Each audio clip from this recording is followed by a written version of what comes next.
வணக்கம் தோழர்களே. India டுடேயும் C ஓட்டர்ஸும் இணைந்து 2026க்கான கருத்து கணிப்பை வெளியிட்டிருக்கிறார். இந்த கருத்து கணிப்புல தமிழ்நாட்டுல 2026ல 45% வாக்குகளோடு திமுக கூட்டணி வெல்லும் என்று சொல்லப்பட்டிருக்கு. இது வந்ததுல இருந்தே RSS பாஜக சங்கப்பரிவார் கும்பலும் அவர்களுக்கு அடிமை சாசனம் எழுதி கொடுத்திருக்கிற அதிமுக கும்பலும் நாங்க தான் ஆட்சி அமைப்போம் என்று கனவு கண்டு கொண்டிருந்த தமிழக வெற்றி கழக கும்பலும் கதற ஆரம்பிச்சிருக்கிறாங்க.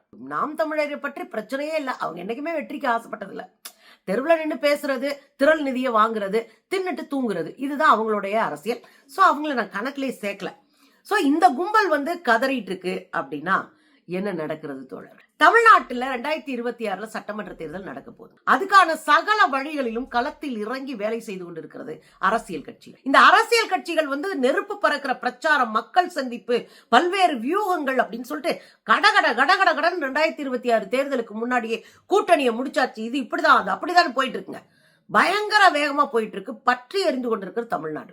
இந்த சூழ்நிலையில தான் இந்தியா டுடே சி ஓட்டர்ஸ் ஒரு கருத்து கணிப்பை வெளியிடுறாங்க. நீங்க ஆண்டுதோறுமே, வருடம் தோறுமே இந்தியா டுடே சி ஓட்டர்ஸ் கருத்து கணிப்பை வெளியிடுவது வழக்கம். அவங்க என்ன பண்ணுவாங்க, ஆண்டுக்கு 2 முறை கருத்து கணிப்பு வெளியிடுவாங்க. அதுல குடியரசு நாள் வருது இல்லையா, ஜனவரி 26, அந்த சமயத்துல ஒரு கருத்து கணிப்பும், ஆகஸ்ட் 15 வருது இல்லையா, விடுதலை நாள், அந்த சமயத்துல ஒரு கருத்து கணிப்பும் வெளியிடுவது அவர்கள் வழக்கம்.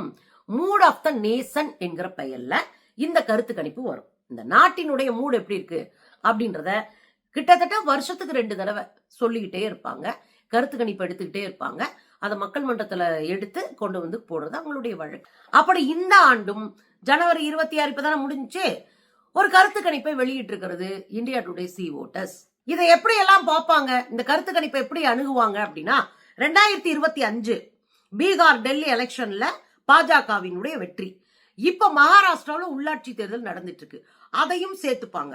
தேர்தல் களம் இப்ப எப்படி மாறி இருக்கு, ஏன்னா 2 இடத்துல பாஜக ஜெயிச்சிருக்கு. தேர்தல் களம் மாறி இருக்கா? 500% வரியை ட்ரம்ப் விதிச்சிருக்காப்ல. 500%. பொருளாதார வளர்ச்சி, விலைவாசி ஏற்றம், வேலையில்லா திண்டாட்டம், குடும்பங்களாக வாழ முடியாம புலம்பெயர்ந்து போகிற தொழிலாளிகள், இப்படி பல விஷயங்களை வைத்து இவர்கள் இந்த கருத்து கணிப்பை நடத்தி இருக்கிறாங்க. அந்த கருத்து கணிப்பை எப்படி நடத்துவாங்க? இன்றைக்கு மக்களவை தேர்தல் வந்தா யார் வெல்வா?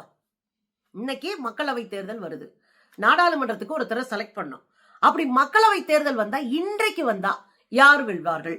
இதுதான் அவங்களுடைய மோட்டிவ். இதை வச்சுதான் அவங்க ஒரு கருத்து கணிப்பா எடுத்துட்டு இருப்பாங்க. ஆக இந்தியாவினுடைய நாடாளுமன்ற சீட் எத்தனை இருக்குன்னா 543 இருக்கு. இந்த 543ல தான் என்டிஏ கூட்டணி, அதாவது தேசிய ஜனநாயக கூட்டணி, பாஜக தலைமையில் இருக்கிற கூட்டணி எத்தனை தொகுதிகளை வெல்வாங்களாம்?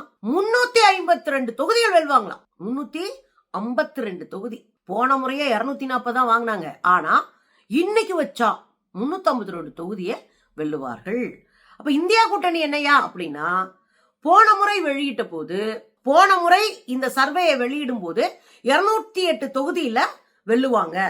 ராகுல் காந்தியினுடைய தலைமை கொஞ்சம் பலன் அளிச்சிருக்கு அப்படின்னு கருத்து கணிப்புல சொல்லியிருந்தாங்க போன முறை வெளியிடு. இந்த முறை 182 தொகுதிகளை வெல்வார்கள் இந்தியா கூட்டணி என்று சொல்லியிருக்கிறாங்க. இது கொஞ்சம் பின்னடைவா இருக்கு. நமக்கு ஏற்கனவே தெரியுங்க, காங்கிரஸ் கட்சியில் இருப்பவர்கள் பொதுவா வலிமையா ஒற்றுமையா நின்னு அடிச்சா மட்டும்தான் ராகுல் காந்தி என்ன யாரு வந்தாலும் தலைமை தாங்க முடியும். ஆனா காங்கிரஸ் கட்சிக்குள்ள எந்த மாநிலத்திலும் ஒற்றுமை இல்லை. அவங்க ஆளுக்காலு கருத்து பேசுறவங்களா இருக்கிறாங்க. இந்த ஆளுக்காலு கருத்து பேசுற வேலை இருக்குல்ல, இது அரசியலுக்கு செல்லாது. நான் சார்ந்து இருக்கிற ஒரு கம்யூனிஸ்ட் இயக்கத்துல எனக்கு முரண்பாடு இருக்குன்னா, என் கட்சிக்குள்ள சண்டை போடணும், என் அமைப்புக்குள்ள நான் சண்டை போடுவேன். அது இல்லைன்னா கூட நான் விட்டுட்டு வெளியே வரேன்னா என் அமைப்பை டேமேஜ் பண்ண மாட்டேன்றதுல தெளிவா இருப்பேன். சரிங்களா? இது அங்க இருக்கிற தனிநபர்கள் சார்ந்த விஷயம் இல்ல, ஒரு சித்தாந்த சார்ந்த விஷயம், ஒரு கொள்கை சார்ந்த முடிவா இருக்கணும்.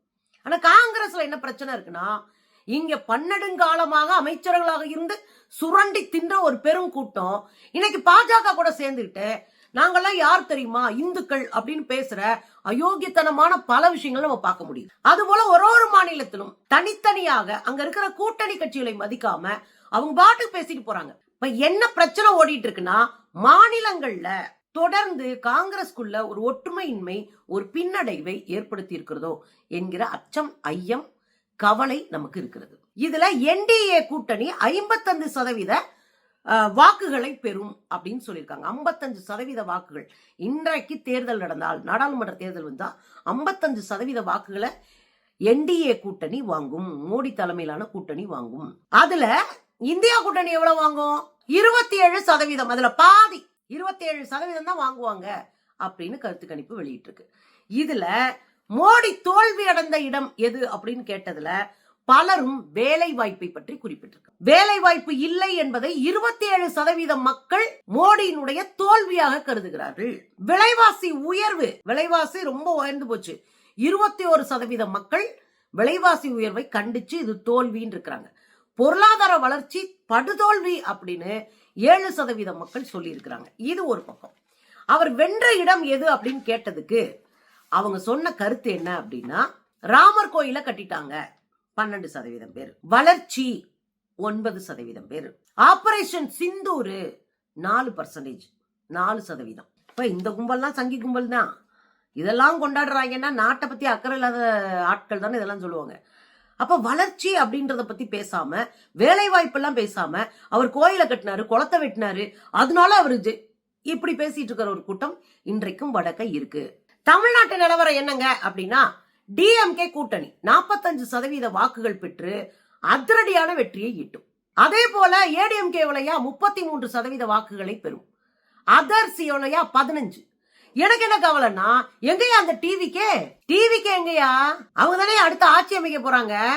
இந்த 15க்குள்ள புதஞ்சுக்கிட்டாங்களா? இதுல பல கட்சி இருக்கு. 15க்குள்ள புதஞ்சுக்கிட்டாங்களான்னு கேக்குறது காரணம், பல கட்சி உள்ள இருக்கு. 2024 சர்வேல தமிழ்நாட்டுல இப்ப நாடாளுமன்ற தேர்தல் வந்தா 39 சீட்டையும் திமுக அடிக்கும். 2024 இது. 2025ல 36 சீட் அடிக்கும். 2026 இப்போ 38 சீட் அடிக்கும். 5 வருஷம் முடிய போகுது, தேர்தல் வரப்போகுது. 38 சீட் அடிக்கும். ஏன்னா தமிழ்நாட்டுல மொத்தமே 39 தொகுதி தான் இருக்கு. பாண்டிச்சேரி சேர்த்தாதான் 40 தொகுதி. நமக்கு 39 தொகுதி. 39 தொகுதியில 38 தொகுதி அடிக்கும். இது திமுக கூட்டணி. அதிமுக கூட்டணி என்ன பண்ணுமா? 2024ல 0, 2025ல 3 வாங்கும். 2025ல 3 வாங்கியிருப்பாரு. திரும்ப 2026ல 1, திரும்ப டவுனு. இந்த கருத்து கணிப்பை கவனமா அணுக வேண்டியிருக்கு. ஏன் அப்படின்னா, இது சட்டமன்ற தேர்தலுக்கும் பொருந்தும். இன்னைக்கு தேர்தல் நடந்தாதானே கேட்டிருக்காங்க. இன்னைக்கு தேர்தல் நடந்தா நான் டிஎம்கே ஆதரவு கொடுப்பேன் அப்படின்னா 3 மாசம் கழிச்சு தேர்தல்ல வேண்டான்றுவாங்களா? மக்களுக்கான நலத்திட்டங்கள், அப்புறம் மக்களுக்கான செயல் திட்டங்கள், எதிர்காலத்துக்கான செயல் திட்டம், மாணவர்களுக்கான கல்வி உரிமை திட்டங்கள், பெண்களுக்கான திட்டங்கள், தொழிற்சாலைகளுக்கான திட்டங்கள், வேலை வாய்ப்புக்கான திட்டங்கள் அப்படின்னு பல விஷயங்கள் அதிரடியா அறிவிக்கப்பட்டிருக்கு. பழைய ஓய்வூதிய திட்டம் கேட்டு 20 ஆண்டுகளா போராடி கொண்டிருந்த கூட்டத்திற்கு சிறப்பு ஓய்வூதிய திட்டத்தை அறிமுகப்படுத்தி அதுல அவர்கள் மனநிறைவு அடைவதற்கான வாய்ப்பு ஏற்படுத்தியிருக்கிறாங்க. அதே போல நீண்ட காலமாக நடந்துட்டு இருந்த இங்கே துப்புரவு தொழிலாளர்களுடைய போராட்டம் முடிவுக்கு வந்திருக்கு. இப்படி பலருடைய போராட்டத்தை முடிவு கொண்டு வந்து மக்களுக்கான ஒரு ஆட்சியை உருவாக்குவதற்கான தெளிந்த திட்டமிடலோடு ஒற்றுமையாக வலிமையாக தமிழ்நாட்டுல இந்தியா கூட்டணி, திமுக தலைமையிலான கூட்டணி களத்தில் நிக்குது. எனக்கு தெரிஞ்சு தமிழ்நாட்டுல தான் இந்தியா கூட்டணி வலுவா இருக்குன்னு புரிஞ்சுக்கணும். அதுதான் இந்த தேர்தல் வெற்றியை ரெஃப்ளெக்ட் பண்ணுது. So India today C voters கருத்து கணிப்பு ஒரு மகிழ்ச்சியை, ஒரு நம்பிக்கையை திமுக கூட்டணிக்கு உருவாக்கி இருக்கிறது தோழர்களே.